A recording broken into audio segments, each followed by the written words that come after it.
আসসালামু আলাইকুম ওয়া রাহমাতুল্লাহি ওয়া বারাকাতুহু। আলহামদুলিল্লাহ ওয়াসসালাতু ওয়াসসালামু আলা রাসূলিল্লাহি ওয়া বা'দ। সুপ্রিয় দর্শক, স্বাগত জানাচ্ছি সিনবাদ রিসোর্ট গ্রুপ আলোকিত পথের আজকের পর্বে, powered by Beacon, co sponsor BRB, BSI, Islam bank, Al Araf Islam bank, Pubali bank, ডাকমা হসপিটাল এবং দারুস সুন্নাত হজ ও উমরা গ্রুপের সৌজন্যে। দর্শক, সুন্দর আয়োজনে আমরা ইসলাম এবং জীবন ঘনিষ্ঠ বিভিন্ন গুরুত্বপূর্ণ বিষয় নিয়ে আলোচনা অবতারণা করে থাকি। অনুষ্ঠানের শুরুতেই আমরা আমাদের মেহমানদের সঙ্গে পরিচিত হব। প্রথমে রয়েছেন আমার ডান পাশে মুফতি মোবারকুল্লাহ কাসেবি। আসসালামু আলাইকুম রহমতুল্লাহি ওয়া বারাকাতুহু। ওয়ালাইকুম আসসালাম, কেমন আছেন? আলহামদুলিল্লাহ, আল্লাহ পাক অনেক ভালো রেখেছে। আপনি কেমন আছেন? আলহামদুলিল্লাহ। এরপরে রয়েছেন আরেকজন বিদগ্ধ ইসলামিক স্কলার মুফতি মনির হোসেন জেহাদি। আসসালামু আলাইকুম ওয়া রাহমাতুল্লাহি ওয়া বারাকাতুহু। মোহতারাম, কেমন আছেন? আলহামদুলিল্লাহ, আপনি কেমন আছেন? আলহামদুলিল্লাহ।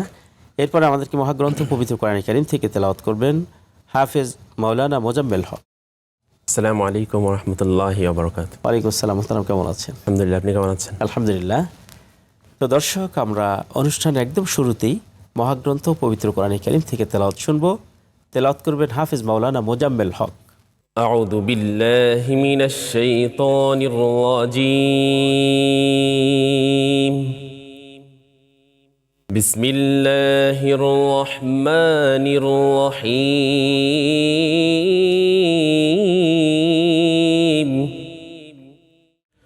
وسيق الذين اتقوا ربهم إلى الجنة زمرا حتى إذا جاءوها وفتحت أبوابها وقال لهم خزنتها سلام عليكم طبتم فادخلوها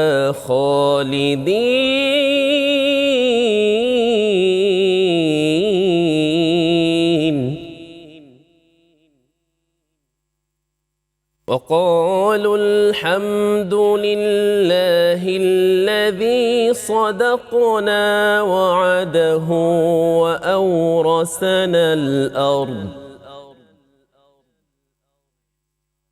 وأورثنا الأرض نتبوأ من الجنة حيث نشاء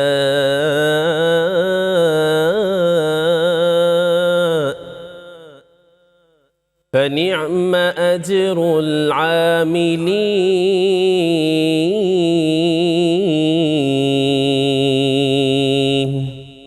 মাশাআল্লাহ। صدق الله العظيم। দর্শক, মহাগ্রন্থ পবিত্র কোরআন কারীমের সুললিত তেলাওয়াত শুনলাম। এ পর্যায়ে আমাদের আজকের আলোচ্য বিষয় রমাদানের শেষ দশকের আমল। আর এই গুরুত্বপূর্ণ বিষয় প্রথমে আলোচনা শুনব মাওলানা মুফতি মনির হোসেন জেহাদির কাছ থেকে। আলহামদুলিল্লাহ ওয়াসসালাতু ওয়াসসালামু আলা রাসূলিল্লাহি ওয়া বা'দ। সম্মানিত বিদগ্ধ উপস্থাপক, আপনাকে মোবারকবাদ। আজকের আমাদের এই পর্ব যারা দেখছেন, সম্মানিত দর্শক, আপনাদের সকলকে আন্তরিক অভিনন্দন, মোবারকবাদ জানাচ্ছি। আজকে আমরা অত্যন্ত গুরুত্বপূর্ণ রমাদানুল মোবারকের শেষ দশকটা অত্যন্ত তাৎপর্যপূর্ণ এবং গুরুত্বপূর্ণ। আল্লাহ তাআলা রমাদানুল মোবারক মাসের শেষ দশকেই আল্লাহ লাইলাতুল কদর খৈরুম মিন আলফি শাহর, হাজার সহস্র মাসের চাইতেও দামি একটা রজনী আল্লাহ তাআলা রেখেছেন। শুধুমাত্র লাইলাতুল কদরের কারণে রমাদানুল মোবারকের শেষ দশকের দাম আল্লাহর কাছে সব চাইতে বেশি। কোরআনুল হাকিমে আল্লাহ তাআলা স্পষ্ট করেছেন, আউযু বিল্লাহি মিনাশ শাইতানির রাজীম, লাইলাতুল কদরি খৈরুম মিন আলফি শাহর। রাসূলুল্লাহ সাল্লাল্লাহু আলাইহি সাল্লাম অসংখ্য সহিহ হাদিসে আসছে, আল্লাহ রাসূল বলেন ফিহি লাইলাতুল কদর খৈরুম মিন আলফি শাহর। আল্লাহ রাসূল সাল্লাল্লাহু আলাইহি সাল্লাম বলেছেন। তো লাইলাতুল কদরের বিশেষ আমল এবং রমাদানুল মোবারক মাসের শেষ দশক যেহেতু সবচেয়ে দামি আল্লাহর কাছে, সেহেতু রমাদানুল মোবারকের শেষ দশকের মাঝে আল্লাহ স্পেশাল কিছু ইবাদত দিয়েছেন। উল্লেখযোগ্য ইতিকাফ। ইতিকাফ এমন একটা ইবাদত যেখানে বান্দা তার মন এবং তার শরীর সব কিছুকে আল্লাহ তাআলার কাছে আবদ্ধ রাখে। আল্লাহ তাআলা সান্নিধ্যে পৌঁছার জন্য আল্লাহর সাথে একটা গভীর অ্যাটাচমেন্টের জন্য, বান্দা আল্লাহ সান্নিধ্যে পৌঁছার জন্য, আল্লাহর কুরবাত হাসিলের জন্য, আল্লাহর নিয়ারেস্ট হওয়ার জন্য বান্দা নিজের মন, মস্তিষ্ক, শরীর, বডি পুরাটাই আল্লাহ তাআলার চরে যেন বিলীন করে দিয়েছে। চমৎকার করে বলছিলেন। এখান থেকে আমরা আপনার কাছে ফিরবো। মোরানা আপনার কাছে জানবো যে কিভাবে আমরা রমাদানকে কাজে লাগিয়ে, বিশেষ করে শেষ দশক কাজে লাগিয়ে কী কী আমলের মাধ্যমে এটাকে সুশোভিত করতে পারি এবং নিজেদেরকে আল্লাহ পাকের কাছে ভাগ্যবান হিসেবে উপস্থাপন করতে পারি। আলহামদুলিল্লাহ, প্রথমেই আমি শুকরিয়া আদায় করছি মহান রবের, এবং বিশেষ করে আজকের আয়োজক কমিটি এবং সম্মানিত উপস্থাপক মহোদয় এবং মনির হোসেন জিহাদি সহ আমাদের সম্মানিত মেহমান সবার প্রতি আমার অনেক অনেক শুকরিয়া রইল। তো শুরুতে আমরা যাব, যেহেতু রমজান মাস চলতেছে, যে মাসটার অপেক্ষায় আল্লাহ রাসূল সাল্লাল্লাহু আলাইহি ওয়াসাল্লাম সাহাবাগণ সহ ওনারা অপেক্ষা করতেন এবং একটা দোয়া শিখিয়ে দিয়েছিলেন, আপনারা সবাই জানি, আল্লাহুম্মা বারিক লানা ফি রজব ওয়া শাবান ওয়া বাল্লিগনা রমাদান।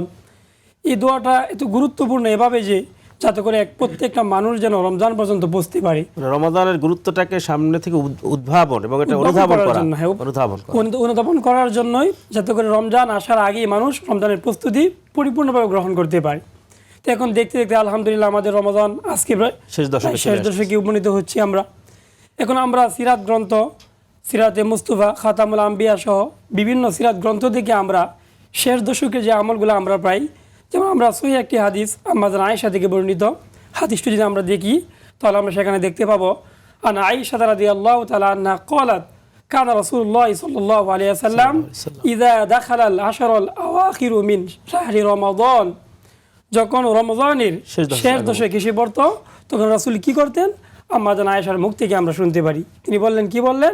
যখন রমজানের শেষ দশক আসতো, নবীজি আইকাজ আহলাহু, তার পরিবারের সদস্যগণকে রাতে জাগিয়ে দিতেন নফল নামাজ পড়ার জন্য।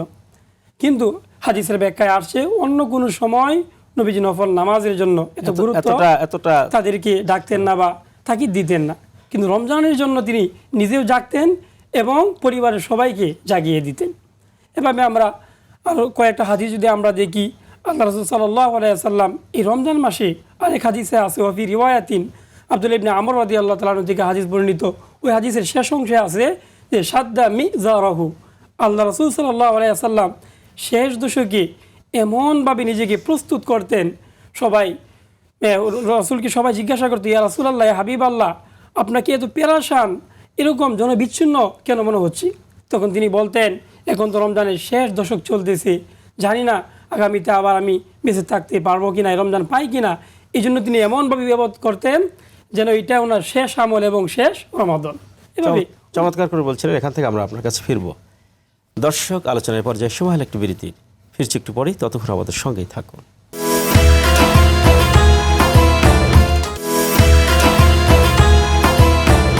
দর্শক, বিরতির পর আবার স্বাগত জানাচ্ছি। আপনারা দেখছেন সিনবাদ রিসার্চ গ্রুপ আলোকিত পথ, powered by Beacon, co sponsor BRB, BSI, Islam bank, আলাপ ইসলাম ব্যাংক, পূবালী ব্যাংক, ডগমা হসপিটাল এবং দারুস সুন্নাত হজ ও ওমরা গ্রুপের সৌজন্যে। মোহতারাম, আপনি চমৎকার করে আলোচনা করছিলেন। আমরা আপনার কাছে ফিরবো, কিন্তু আমরা আপনার কাছে পর্যায়ে জানতে চাই যে কিভাবে আমরা রমাদানের এই শেষ দশকে কাজে লাগিয়ে আমরা জীবনের সফলতার উচ্চ মাকামে পৌঁছতে পারি। মোহতারাম, অত্যন্ত গুরুত্বপূর্ণ একটা বিষয়ে আপনি আজকে একটা টপিক নির্ধারণ করেছেন। আমরা কথা বলছিলাম, প্রথমত আমরা দেখব আল্লাহ তাআলা আমাদেরকে এত বেশি ভালোবাসেন, আল্লাহ আমাদেরকে ক্ষমা করতে চান। একজন মানুষ তার 50, 60, 70, 80 বছর যদি গুনাহ করে, আল্লাহ তাআলা দেওয়া হাদিয়া হিসাবে, তোহফা হিসাবে রমাদানের শেষ দশককে যদি কাজে লাগাতে পারে, আল্লাহ তার 70-80 বছরের গুনাহ ক্ষমা করে দেবে। মানে জীবনের সমগ্র গুনাহ আল্লাহ ক্ষমা করতে পারেন আল্লাহ। এই কারণেই আমাদেরকে রমাদানুল মুবারকের শেষ দশক দিয়েছেন। আল্লাহ তো চান বান্দা ক্ষমা চেয়ে আমার কাছে উপস্থিত হোক, সন্তুষ্টি চিত্তে উপস্থিত হোক। আল্লাহ তাআলা এই জন্যই আমাদেরকে রমাদানুল মুবারকের শেষ দশকে ইবাদতের ব্যাপারে আমরা যেন বেশি থেকে বেশি ইবাদত করি। রাসূল সাল্লাল্লাহু আলাইহি ওয়াসাল্লাম আমাদের অ্যাপ্রিশিয়েট করেছেন অনেক বেশি। আম্মা জান আয়েশা বলেন, ইযা দাখালাল আশার সাদ্দা মিজারাহু ওয়া আহিয়া লাইলাহু ওয়া আইকাদা আহলাহু। রাসূলুল্লাহ সাল্লাল্লাহু আলাইহি ওয়াসাল্লাম রমাদানের শেষ দশকে নবীজি কোমরে কাপড় বেঁধে রাসূল ইবাদতে মনোনিবেশ করতেন। মানে কোমরে কাপড় বাঁধার অর্থ হচ্ছে, আমাদের দেশের যারা নাকি মানুষের বোঝা বহন করে, তারা কোমরে গামছা বা কিছু একটা বেঁধে নেয়। কেন? শক্তি সঞ্চয়ের জন্য। এটা বেঁধে নেওয়ার মাধ্যমে তো রাসূলুল্লাহ সাল্লাল্লাহু আলাইহি ওয়াসাল্লাম হাদিস থেকে স্পষ্টভাবে আমরা জানতে পারি রাসূল কোমরে কাপড় বেঁধে ইবাদতে মনোনিবেশ করতেন এবং রাত্র জাগতেন। ও আহিয়া লাইলাহু, নবীজি সারা রাত্র জাগরণ করতেন এবং ও আইকাদা আহলাহু, পরিবার পরিজনদেরকে রাতে জাগিয়ে দিতেন। আম্মাজানের অন্য একটা রাওয়ায়াতে আসছে, আম্মাজান বলেন কানা রাসূলুল্লাহ সাল্লাল্লাহু আলাইহি সাল্লাম ইয়াজতাহিদু ফিল আশরিল আওয়াখিরি মা লা ইয়াজতাহিদু ফি গায়রি।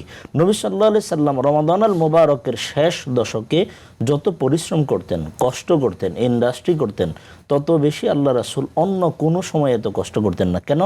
কারণ হচ্ছে আল্লাহ তাআলা এখানে এমন একটা রাত দিয়েছেন, এ রাত যে পেয়ে গেল সে মানুষটা সৌভাগ্যবান, সাআদা তার ভাগ্যে।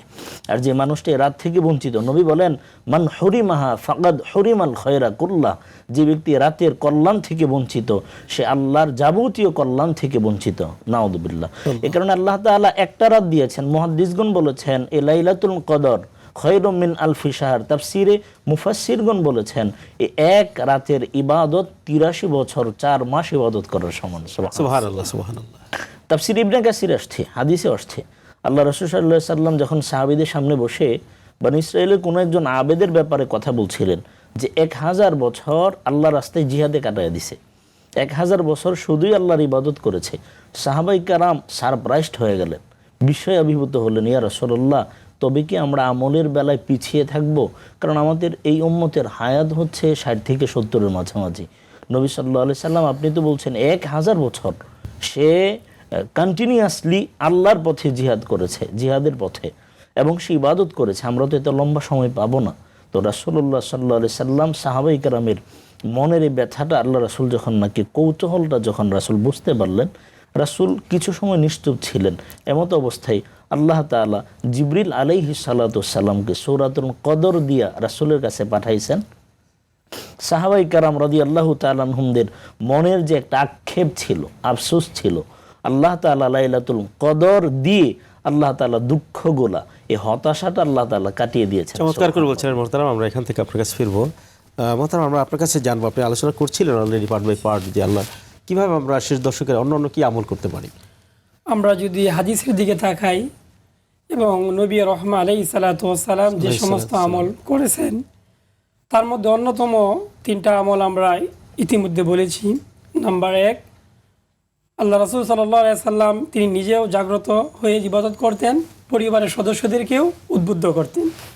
নাম্বার 3, তিনি বিশেষ করে রমজান মাসে শেষ দশকে এমনভাবে আমল করতেন ওনাকে দেখলে মনে হতো তিনি যেন দুনিয়ার সমস্ত পরিবার পরিজন থেকে বিচ্ছিন্ন হয়ে সবকিছু ভুলে গেছে, এমন অবস্থায় ছিল। এবার আসি নাম্বার 4 এবং 5। শেষ রমজানের শেষ দশকে আরও 2টা বিশেষ আমল রয়েছে। নাম্বার 1, শবে কদর।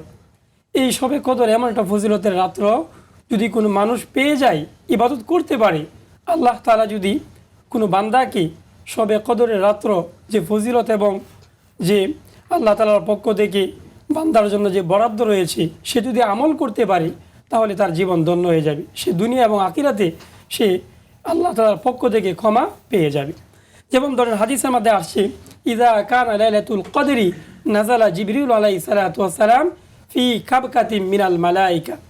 যখন লাইলাতুল কদরের রাত্রি আসে তখন জিবরাইল আলাইহিস সালাতু ওয়াস সালাম অসংখ্য ফেরেশতাকে নিয়ে জমিনে অবতরণ করেন। তারা এসে দেখে আল্লাহর কোন বান্দা কোন অবস্থায় কি ইবাদত করতেছে।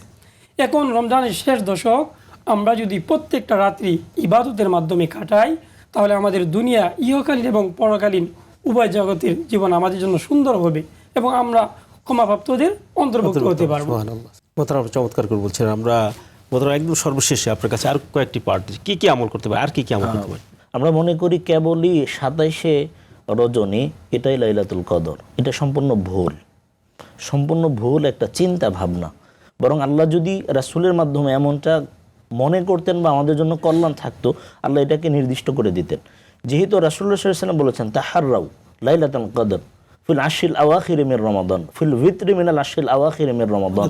রাসূল বলছেন, শেষ দশকের বেজর রাতগুলোতে তোমরা লাইলাতুল কদর তালাশ করো। 21, 23, 25, 27। অন্য হাদিসে বলছেন যে শেষ দশকে শেষ 10 দিনে যেন আমরা যেমন কিয়ামুল লাইল করতে পারি, আমরা সলাতুত তাহাজ্জুদ আছে, আমরা দান সাদাকা করব, তিলাওয়াতুল কোরআন করব, আমরা আল্লাহ তাআলার কাছে ইস্তেগফার তাওবা ইস্তেগফার বেশি বেশি করব, যাকাত এবং সাদাকা রয়েছে, যাকাত সাদাকা রয়েছে, হ্যাঁ দিয়ে দেব। এবং একটা দোয়া আম্মা জান আয়েশা রাদিয়াল্লাহু তাআলা আনহা বলেছেন, ইয়া রাসূলুল্লাহ, আমি যদি জেনে যাই আজকের রাত লাইলাতুল কদর, আমি যদি জেনে যাই আজকের রাত লাইলাতুল কদর, তো আমি কি আমল করব?